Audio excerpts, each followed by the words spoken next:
हाँ तो बच्चों, मैथ्स कदम चैनल पे आपका स्वागत है। हम पढ़ रहे हैं चैप्टर 3 अंडरस्टैंडिंग क्वाड्रिलेटरल की एक्सरसाइज 3.3। बच्चों, आपका फर्स्ट क्वेश्चन है given a parallelogram ABCD complete each statement along with the definition और प्रॉपर्टी यूज्ड। बच्चों, यहाँ पे आपको एक पैरेललोग्राम ABCD गिवन है और बच्चों आपको यहाँ पे स्टेटमेंट गिवन है।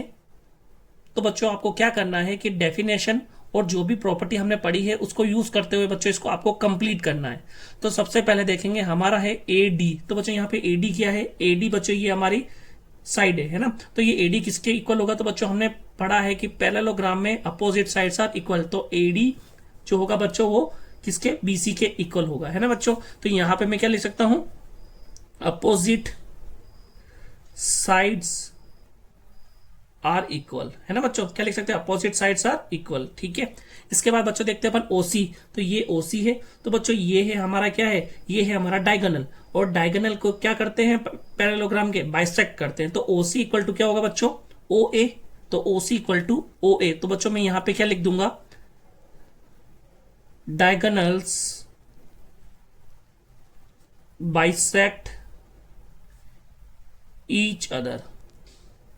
ठीक है बच्चों। इसके बाद देखिएगा एंगल DCB। कहाँ है angle DCB? Angle D era, C era, B era. तो बच्चों ये वाला एंगल जो है आपका वो किसके इक्वल होगा? तो बच्चों हमने पढ़ा है पैरेललोग्राम में अपोजिट एंगल्स आर इक्वल। तो बच्चों यहाँ पे मेरा इसका अपोजिट क्या है? अपोजिट एंगल है बच्चों DAB। तो यहाँ पे मैं लिख दूंगा एंगल DAB। तो DCB एंगल इक्वल होगा DAB के। ठीक है। तो इसका रीजन क्या होगा बच्चों? इसका रीजन होगा अपोजिट एंगल्स आर इक्वल। तो बच्चों मैं लिख देता हूं अपोजिट एंगल्स आर इक्वल। ठीक है बच्चों। इसके बाद है बच्चों फोर्थ अपना DAB। एंगल DAB बच्चों कहां है? देखिएगा DAB plus angle CDA plus angle CDA। तो बच्चों अपना एक तो ये एंगल और बच्चों एक ये एंगल। तो बच्चों हमने पढ़ा है कि एडजेसेंट एंगल पैरेललोग्राम के वो क्या होते हैं? सप्लीमेंट्री होते हैं। तो बच्चों मैं यहाँ पे क्या लिख दूंगा? यहाँ पे लिख दूंगा ये दोनों एंगल क्या है? सप्लीमेंट्री, यानी कि 180 डिग्री। इन दोनों का सम क्या है? 180 डिग्री ना, सप्लीमेंट्री एक दूसरे के। तो बच्चों यहां पे मैं लिख दूंगा the adjacent angles of parallelogram are supplementary. ठीक है बच्चों, यहां तक क्लियर हो गया? हाँ तो बच्चों क्वेश्चन नंबर 2 है हमारा consider the following parallelogram find the values of x y z। तो बच्चों अपन को यहाँ पे पैरेललोग्राम गिवंस है और बच्चों यहाँ पे हमें value of x y z find करनी। तो बच्चों यहाँ पे हमारा फर्स्ट क्वेश्चन देखते हैं हम। ठीक है बच्चों, इसका सॉल्यूशन देखिएगा। यहाँ पे बच्चों अपोजिट एंगल्स आर इक्वल। तो angle y equal to angle 100 degree. ठीक है। क्यों होगा बच्चों? यहाँ पे मैं लिख दूंगा अपोजिट एंगल्स आर इक्वल। ठीक है बच्चों, हम किसकी बात कर रहे हैं? पैरेललोग्राम की। तो अपोजिट एंगल्स क्या होते हैं? इक्वल होते हैं। तो angle y is equal to 100 degree आ जाएगा। इसके बाद बच्चों angle x is equal to angle z होगा। ठीक है। और ये भी क्या होगा बच्चों? अपोजिट एंगल होंगे। तो ये अपन भी लिख सकता हूं मैं बच्चों अपोजिट एंगल्स आर इक्वल। ठीक है बच्चों, यहां तक आपको समझ में आ गया। अब बच्चों हमें वैल्यू फाइंड करनी है x और z की। तो बच्चों यहां पे x plus 100 is equal to हमारे पास में कितना हो जाएगा? 180 डिग्री। यहां पे बच्चों मैं बोलूंगा एडजेसेंट एंगल्स आर सप्लीमेंट्री। ठीक है। ये एडजेसेंट एंगल्स हैं वो क्या होंगे? सप्लीमेंट्री होंगे, यानी कि इनका सम कितना होगा? 180 डिग्री के बराबर। तो बच्चों यहाँ पे x की वैल्यू आ जाएगी 180 माइनस 100 और x की वैल्यू आ जाएगी बच्चों 80 डिग्री। तो x की वैल्यू मेरे पास में 80। तो बच्चों z कितना आ जाएगा? ये भी आ जाएगा 80, क्योंकि हमने देखा ना बच्चों अपोजिट एंगल्स आर इक्वल। तो बच्चों x की वैल्यू 80, z की वैल्यू 80 और y की वैल्यू 100। तो बच्चों ये मेरा फर्स्ट क्वेश्चन का सॉल्यूशन हो जाएगा। ठीक है। इसके बाद अपन सेकंड क्वेश्चन देखते हैं। यहाँ पे बच्चों x y z आपको फाइंड करना है। यहाँ पे आपको ये एंगल गिवन है। तो बच्चों देखिएगा यहाँ पे angle x plus 50 is equal to 180 degree. बच्चों कैसे हुआ? ये एडजेसेंट एंगल सप्लीमेंट्री होते हैं ना, तो ये दोनों सप्लीमेंट्री होंगे। तो एडजेसेंट एंगल्स और सप्लीमेंट्री। ठीक है। तो बच्चों यहाँ पे मेरी किसकी x की वैल्यू आ जाएगी, x की वैल्यू आ जाएगी 180 माइनस 50 कितना हो जाएगा 130। ठीक है बच्चों, तो यहाँ पे मेरे पास में x की वैल्यू आ जाएगी 130 डिग्री। ठीक है बच्चों, अब मुझे y फाइंड करना है, तो angle x is equal to angle y is equal to 130। क्यों बच्चों, अपोजिट एंगल्स आर इक्वल, क्योंकि ये एक पैरेललोग्राम है, अपोजिट एंगल्स आर इक्वल। ठीक है बच्चों, यहां तक क्लियर हुआ।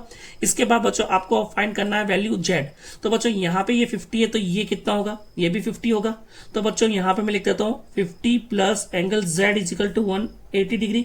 यहाँ पे बच्चों ये क्या हो रहा है, लीनियर पेयर एंगल है ना, तो यहाँ पे मैं लिख दूंगा लीनियर पेयर। ठीक है, लीनियर पेयर एंगल बने होते हैं, उनका सम होता है 180 डिग्री। तो z की वैल्यू हो जाएगी 180 माइनस 50, तो बच्चों ये हो जाएगा 130 डिग्री। ठीक है बच्चों, तो यहाँ पे मेरे पास में z की वैल्यू आ गई 130। तो बच्चों x की वैल्यू 130, y की वैल्यू 130 और z की वैल्यू भी क्या आ जाएगी 130। ठीक है बच्चों, क्लियर है यहाँ पे। इसके बाद अपन नेक्स्ट क्वेश्चन देखते हैं बच्चों। यहाँ पे मुझे पैरेललोग्राम गिवन है बच्चों, मुझे अब वैल्यू फाइंड करनी है z की, x की और y की। बच्चों यहाँ पे ये साइन गिवन है, इसका मतलब 90 डिग्री है ना बच्चों। तो यहाँ पे ये 90 डिग्री है, तो इसका जस्ट अपोजिट में बच्चों ये भी क्या होगा 90 डिग्री होगा, है ना। तो ये एंगल भी 90 डिग्री होगा। तो बच्चों यहाँ पे लिख देंगे angle x is equal to 90 degree. और बच्चों यहाँ पे अगर ये 90 डिग्री, इसका मतलब ये क्या है, परपेंडिकुलर है। तो बच्चों ये परपेंडिकुलर, तो ये भी परपेंडिकुलर होगा, ये भी परपेंडिकुलर होगा और ये भी परपेंडिकुलर होगा। ठीक है बच्चों, तो यहाँ पे angle x is equal to कितना आ जाएगा मेरे पास में 90 डिग्री आ जाएगा। ठीक है बच्चों, तो यहाँ पे इसके बाद में हमको वैल्यू फाइंड करनी है किसकी, y की। ठीक है, तो बच्चों ये देखिए ये 90 है, ये 30 है, तो बच्चों एक ट्रायंगल है। ठीक है, तो बच्चों हमें अब फाइंड करना है y। ठीक है, तो अब बच्चों आप देखिएगा angle x plus angle y plus angle 30 is equal to 180 degree.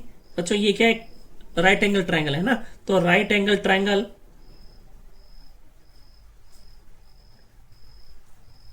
ठीक है, और इसका सम क्या हो जाएगा। ठीक है, तो sum of interior angle of triangle is 180 degree.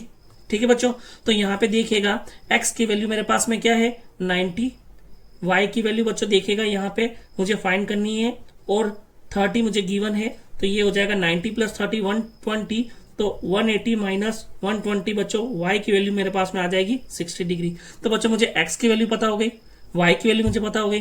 अब बच्चों मुझे निकालना है z। बच्चों यहाँ पे y इक्वल टू होगा z के।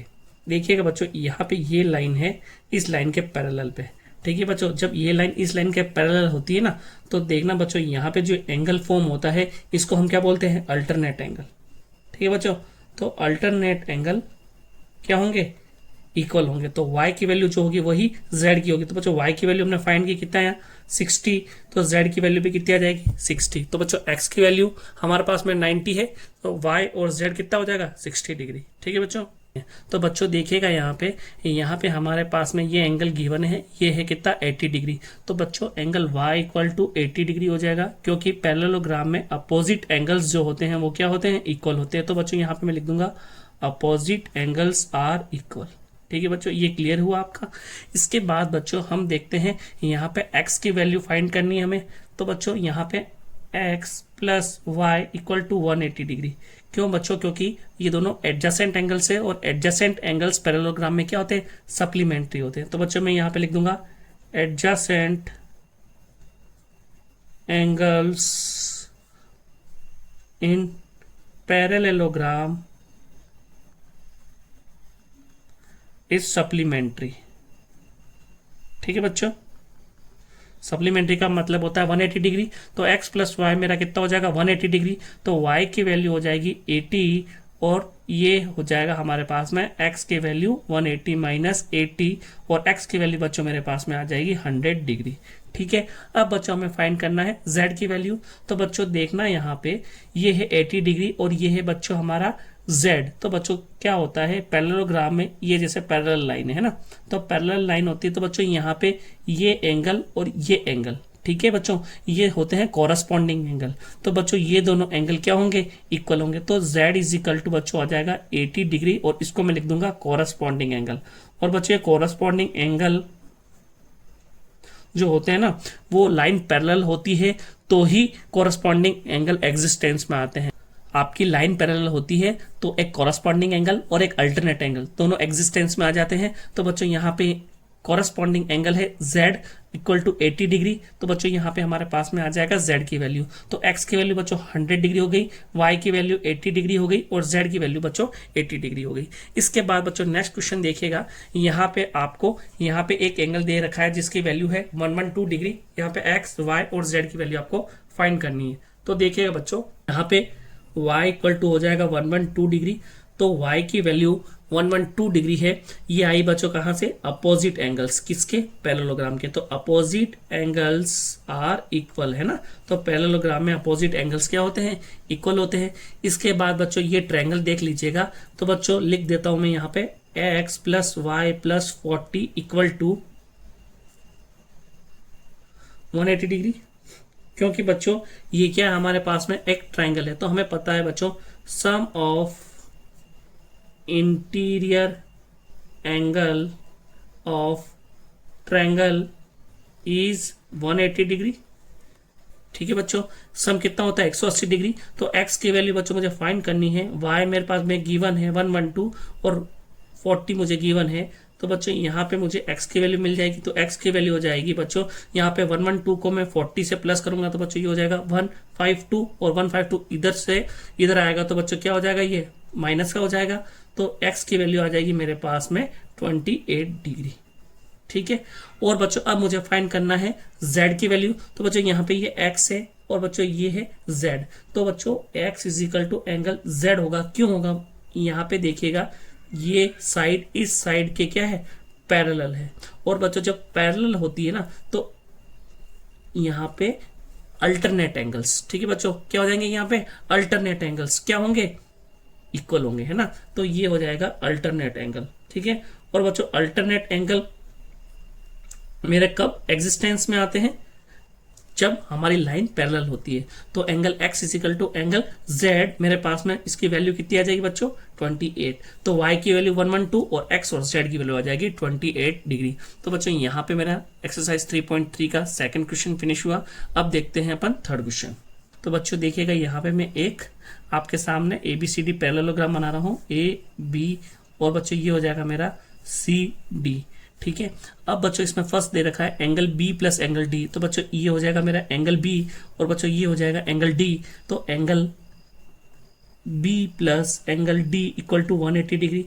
तो बच्चों हमने पढ़ा है कि क्वाड्रिलेटरल में अपोजिट एंगल्स क्या होते हैं? इक्वल होते हैं। पर बच्चों यहाँ पे इसने गिवन है कि angle B plus angle D यानी कि ये दोनों एंगल का सम कितना होना चाहिए? 180 डिग्री। तो बच्चों हमने ऐसी कोई प्रॉपर्टी नहीं पढ़ी है, लेकिन बच्चों हम ये जानते हैं कि अगर हम एक केस लेते हैं रेक्टेंगल का, क्योंकि रेक्टेंगल भी बच्चों क्या होता है? एक टाइप का पैरेललोग्राम है। तो रेक्टेंगल में दोनों जो एंगल होते हैं बच्चों, कहने का मतलब चारों एंगल होते हैं वो होते हैं 90 डिग्री। लेकिन यहाँ पे हमें दो एंगल B और D का हम सम करते हैं तो हमारे पास में क्या आता है बच्चों? 180 डिग्री। तो वो केस था, उस केस में बच्चों हमें ABCD एक पैरेललोग्राम मिलता है। ठीक है बच्चों, वो है रेक्टेंगल है, लेकिन रेक्टेंगल भी क्या होता है? एक पैरेललोग्राम होता है। ठीक है। तो बच्चों मैं यहाँ पे लिख सकता हूं in some special case it is possible. ठीक है बच्चों, in some special case it is possible. तो क्या पॉसिबल है बच्चों? देखना यहाँ पे, if opposite angles are equal. ठीक है बच्चों, अगर अपोजिट एंगल इक्वल होते हैं, अगर ये भी 90 होता है और ये भी 90 होता है तो बच्चों एंगल B प्लस D 180 हो सकता है और हमारा ABCD जो है वो एक पैरेललोग्राम हो सकता है ना बच्चों। तो if opposite angles are equal, ठीक है, तो ये केस हो जाएगा। और बच्चों ये हो जाएगा कि अपोजिट साइड्स आर इक्वल। ठीक है बच्चों, यहां पे हम सेकंड केस देखते हैं। सेकंड केस है AB इक्वल टू DC। तो बच्चों ये AB मेरा 8 सेंटीमीटर है और DC भी 8 सेंटीमीटर है। तो बच्चों अपोजिट साइड्स इक्वल हो गई और AD की वैल्यू है बच्चों मेरे पास में 4 सेंटीमीटर और BC है 4.4 सेंटीमीटर।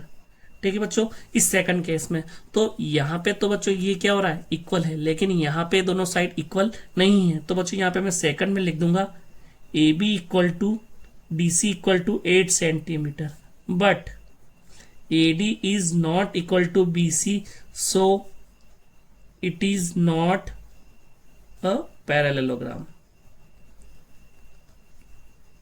ठीक है बच्चों, क्लियर हो गया। इसके बाद थर्ड क्वेश्चन है मेरा, angle A equal to 70 degree. बच्चों यानी कि ये वैल्यू दे रखी है मुझे 70 डिग्री, और एंगल C मुझे दे रखा है 65 डिग्री। तो बच्चों हमने पढ़ा है कि एंगल जो होते हैं अपोजिट वाले वो इक्वल होने चाहिए। तो एंगल A 70 डिग्री है, एंगल C 65 है, तो angle A is not equal to angle C।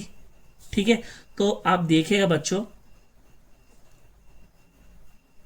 Opposite angles in parallelogram is equal, but here A is not equal to C, मतलब angle A is not equal to angle C, so it is not a parallelogram। ठीक है, तो बच्चों first case में क्या हुआ था, angle B plus angle D का सम 180 डिग्री होना चाहिए, तो ये क्वाड्रिलेटरल क्या हो जाएगा, ABCD पैरेललोग्राम हो जाएगा। तो बच्चों इसमें एक स्पेशल केस बन सकता है, वो भी रेक्टेंगल का, जब ये दोनों एंगल्स का सम 180 डिग्री होगा। कब होगा, जब ये दोनों एंगल क्या होंगे आपके 90 डिग्री के होंगे, और दोनों अपोजिट एंगल्स जो होंगे वो इक्वल होंगे, तभी ऐसा पॉसिबल है। तो बच्चों ये एक स्पेशल केस में क्वाड्रिलेटरल पैरेललोग्राम हो सकता है। वो स्पेशल केस की मैंने यहाँ पे आपके सामने दोनों शर्तें बता दी। इसके बाद बच्चों सेकंड में क्या था कि अपोजिट साइड्स जो होती है वो क्या होती है, बराबर होती है। लेकिन बच्चों यहाँ पे वन पेयर तो अपोजिट साइड का इक्वल है, लेकिन अनदर पेयर है वो इक्वल नहीं है, इसलिए ये क्वाड्रिलेटरल पैरेललोग्राम नहीं हो सकता। और थर्ड में बच्चों अपोजिट एंगल्स जो होते हैं वो क्या होते हैं, इक्वल होते हैं, लेकिन इस केस में अपोजिट एंगल क्या है, हमारे इक्वल नहीं है, तो बच्चों ये भी पैरेललोग्राम नहीं हो सकता। ठीक है बच्चों, क्लियर है। तो बच्चों यहाँ पे हमारे पास में क्वेश्चन नंबर 4 है, draw a rough figure of the quadrilateral that is not a parallelogram but has exactly two opposite angles of equal measure. तो बच्चों आपको क्या करना है, यहाँ पे आपको एक रफ फिगर बनाना है क्वाड्रिलेटरल का जो पैरेललोग्राम नहीं होना चाहिए। तो बच्चों मैं क्या करता हूँ, यहाँ पे एक काइट जैसा फॉर्मेशन बनाता है ना, तो काइट जैसा मैंने एक फॉर्मेशन बनाया।